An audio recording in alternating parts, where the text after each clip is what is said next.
welcome back to my channel, Beautiful Minutia. If you're new here, my name is Tiffany, and welcome to another installment of summer weekly reading vlogs. If you watched my vlog last week, you know that I was really busy, and so there's some books that I was working on that I didn't finish.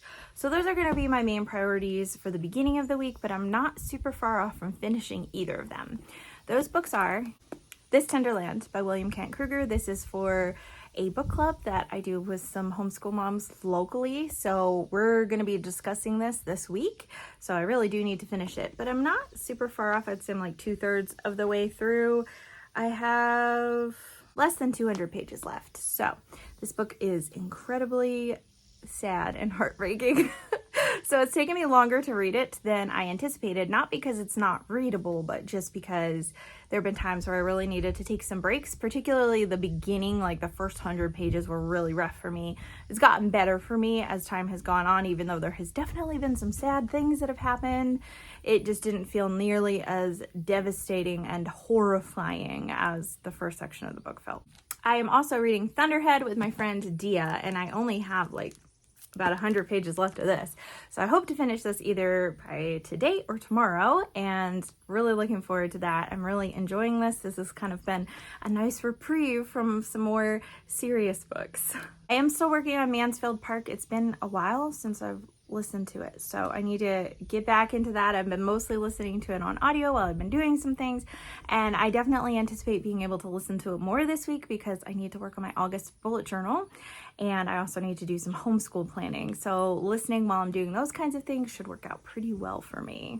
If you're interested in seeing our plans for the upcoming school year, let me know in the comments below, because it's not something that I've ever really included on my channel. I've had a couple of videos here and there of like favorite books we've read for school and that kind of stuff, but I know that I do have some homeschool moms that are subscribed to me. So if you're interested in that, let me know, and maybe I can put together a video of some of the things that we're going to be working on in 6th grade. The other book that I'm currently working on, I just started today, and that's Amari and the Night Brothers, which I feel like a lot of people have read this. This is a middle grade fantasy, and my understanding of what it's about is that it's about this young girl, Amari, and her brother has gone missing, and people have given him up for dead, but she doesn't believe that he's dead.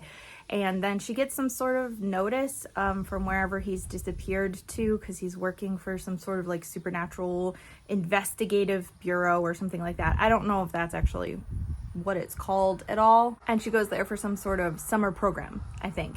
So I am going to be using this for the summer camp space on Summer Book Bingo, because I was going to do, I can't remember what it's called. It's like The Last Time I Lied or something like that. It's a Riley Sager book that there's this mystery that takes place at this summer camp, and that's like a thriller. But I've literally had it on hold at my library for over 2 months. It was like the beginning of May when I put it on hold, and I still don't have it.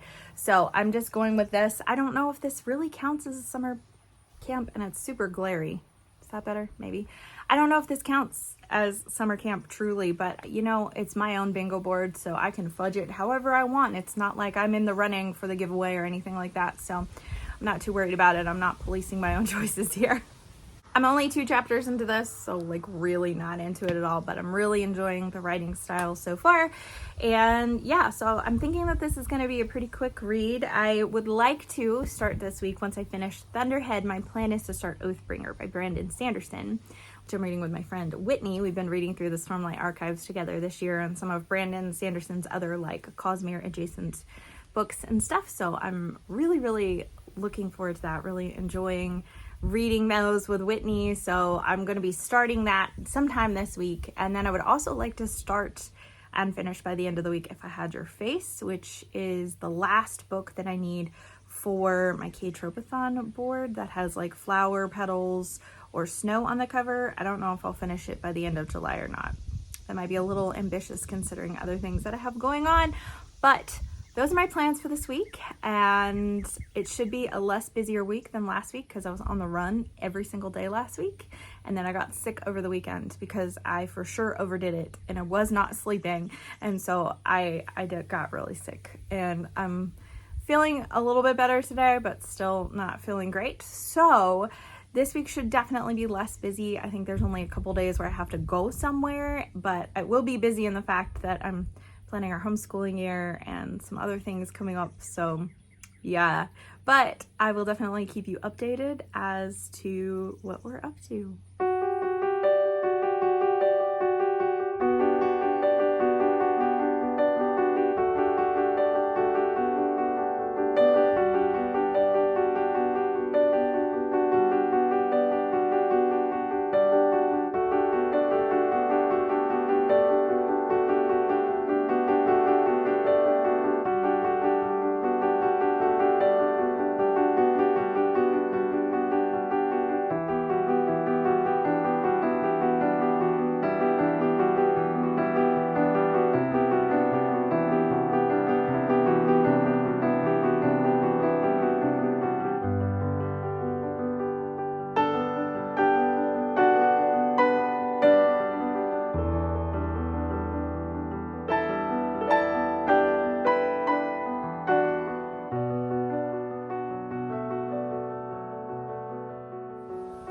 Good morning. It's a lovely morning for an update on the day such as today. It's actually super hot out already. There's a heat advisory, much like most of the United States, I'm sure. It's pretty hot this week. So it's kind of breezy this morning, so it's nice to sit outside, but hopefully the wind won't interfere with recording. But I do have some updates for you. I've actually finished a couple of books and talk about that, and I've been planning lots of homeschooling stuff this week. So as a result of that, I have started Know and Tell by Karen Glass. This is a reread for me. This is all about narration, which if you know anything about the Charlotte Mason style of education, or actually probably classical education as well, narration will not be something that you're unfamiliar with, but it's not something that takes place in like a traditional like public school setting. Narration isn't typically something that they implement, although there may be exceptions, I don't know, but it's just not like the typical school educational method. So I have read this before, like I said, when we were starting out narration, and Claire was in like probably like second grade, and we were really struggling, and it was super helpful to me to help kind of like hone her oral narration. And this past year, towards the end of the year, we started implementing some written narration, and there's some struggle with that. And so I want to kind of like brush up on this, and I think it's gonna be really helpful for me. I'm already just like really enjoying this. I just love this book. I've kind of been like reviewing previous chapters and haven't yet gotten to the written narration chapter, which is the one I'm gonna like dig into the most. Speaking of homeschooling planning, in case you're wondering, there's a couple like new things that I'm implementing this year that I'm actually like a tiny bit nervous about, because I feel like I kind of don't know what I'm doing so much. One of which is Plutarch's Lives, which I have this beautiful copy that I got at the library for 25 cents, and literally this edition was published in 1883. And it's gorgeous. It's actually an ex-library, so the spine looks kind of rough, but like the inside is perfect. It's beautiful. So we're going to be trying that this year. I don't know how much I'm going to be using the actual book, because that one is edited by John White, and that is not like one of the more lauded editor / translators. Usually Thomas North and John Dryden are the ones that you see more, so not really sure about that, but I am kind of nervous about it just because I don't really know much about Plutarch's Lives, and it's one of those more like intimidating things that Charlotte Masoners and also classical educators study. I was hoping to start last year, and I just didn't have time. Like the year was really busy to try to implement something new, and I hadn't really looked into it too much, but I had picked up the Plutarch Project by Anne White, who is a member of the Ambleside Online Advisory Board, and she like has like Plutarch stuff in here along with like important vocabulary that your kids might not know, and narration and discussion questions, things to look at on maps, like all this stuff to kind of make it more of a lesson. And this is the one that I picked up for last year that I didn't use, but I found out she has something, I think it's called the Plutarch Primer for absolute newbies to Plutarch, and it has like a much shorter lesson with like a lot of background on how to study Plutarch and all that stuff. So I did buy that, and that's supposed to be coming this week. So that's probably what we're actually going to start with, rather than starting with this volume 6 and the 3 lives in there. You're intended in Ambleside Online to do 1 life per term.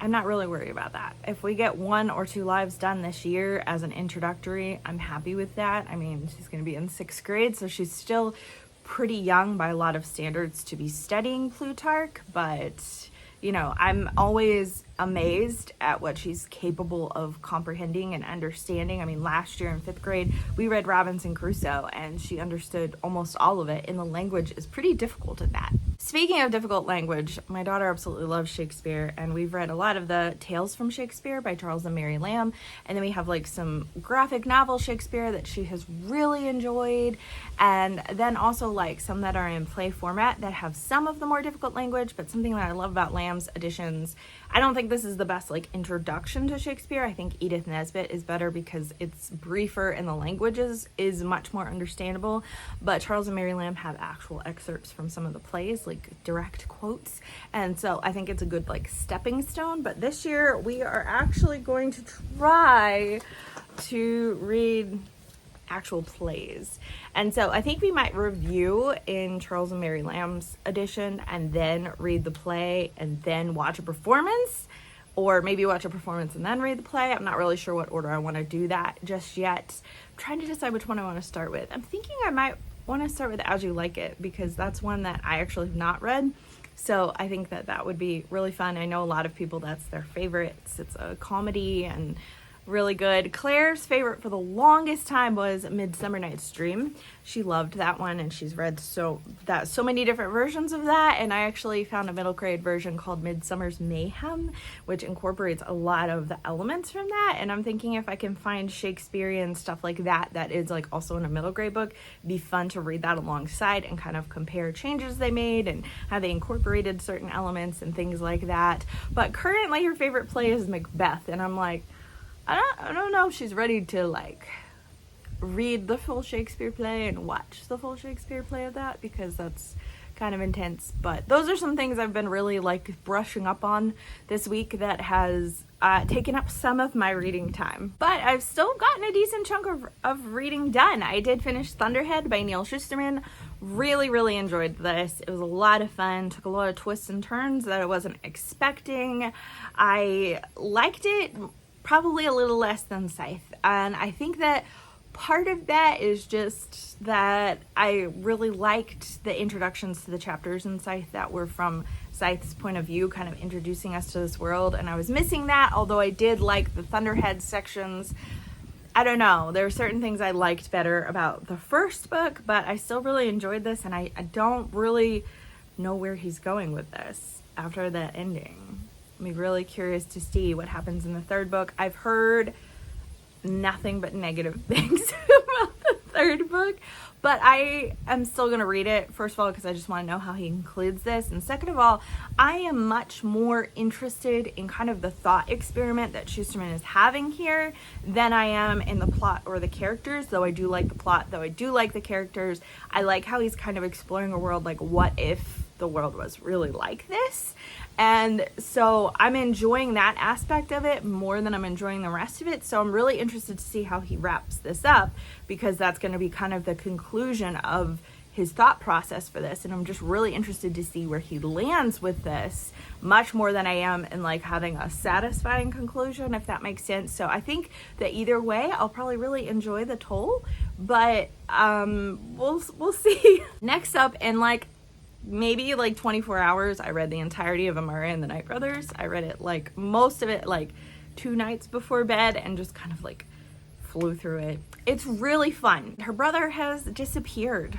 He's been gone for 6 months, and he was part of this like really kind of like elite leadership summer camp, and then ended up deciding not to going to college after that, which made her mom really upset. And so he's been gone for 6 months, and they have no idea what caused that. They don't know if he's alive or dead. And then Amari receives this message from him and learns that she has been nominated to go to the same leadership camp as him, but she realizes that this is actually like a camp for kids who are supernatural. They have like supernatural abilities, and you like learn to hone those abilities. And so she is like, wow, like she's actually given like these eye drops, and so she can see the world as it really is right before she goes to this leadership camp. And she realizes that like her neighbor's a witch, and there's like, she sees like all these, like she sees like a werewolf and different things that are just like normal living among them, but part of like this supernatural place is to like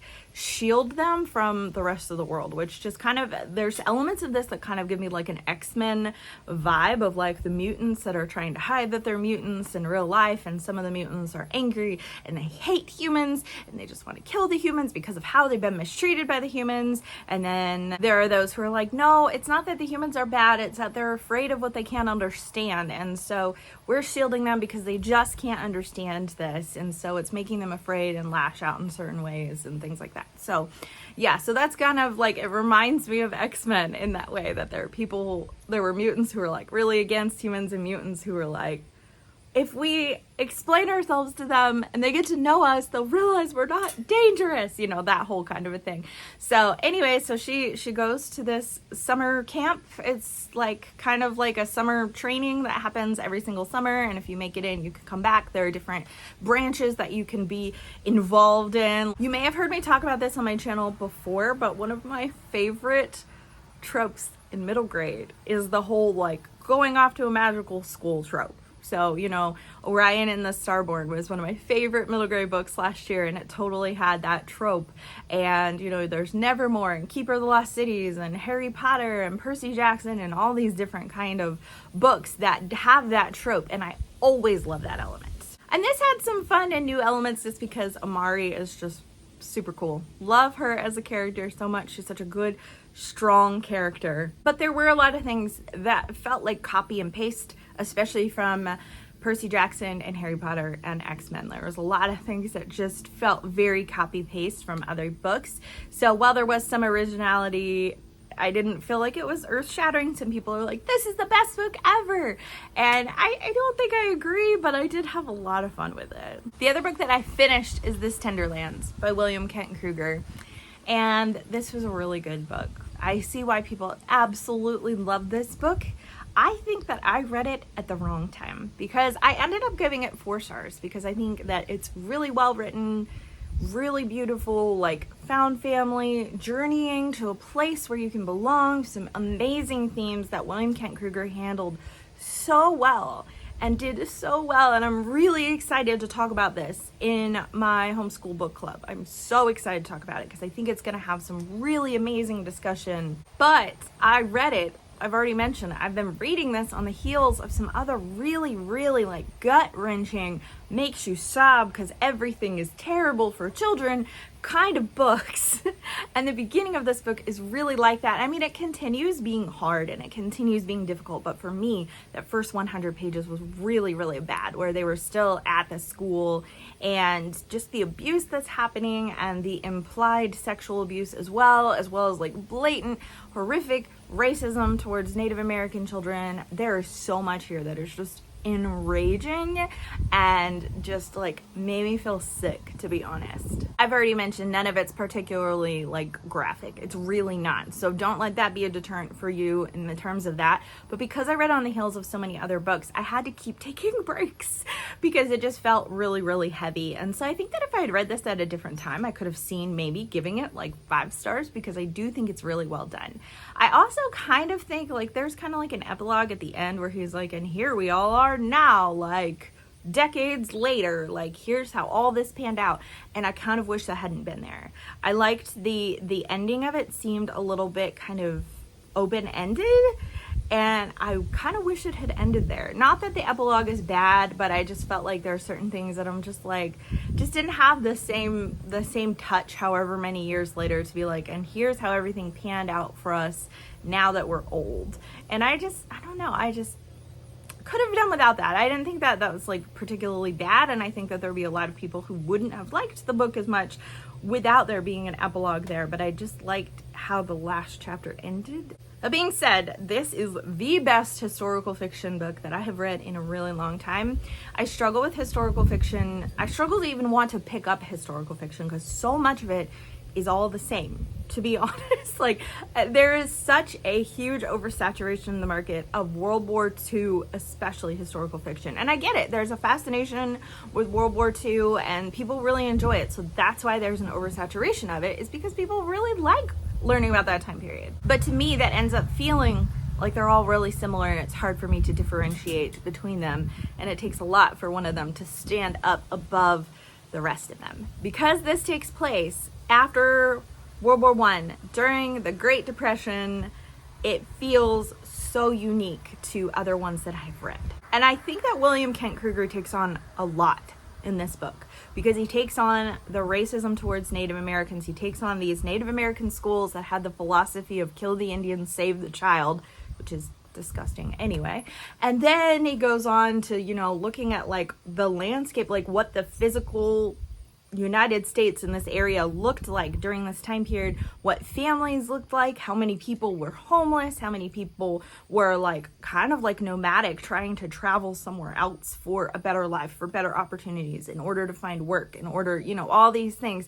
And he does it all really, really well. So I'm thinking that I probably, if I had read this at a different time, it probably would have been closer to a 5-star for me. And I see why so many people absolutely love it. I really liked it as well. Also, with the completion of this book, it has sunset colors on the cover. And guess what? That means I actually have 2 bingos, because that book is like this way, vertically and horizontally, top row.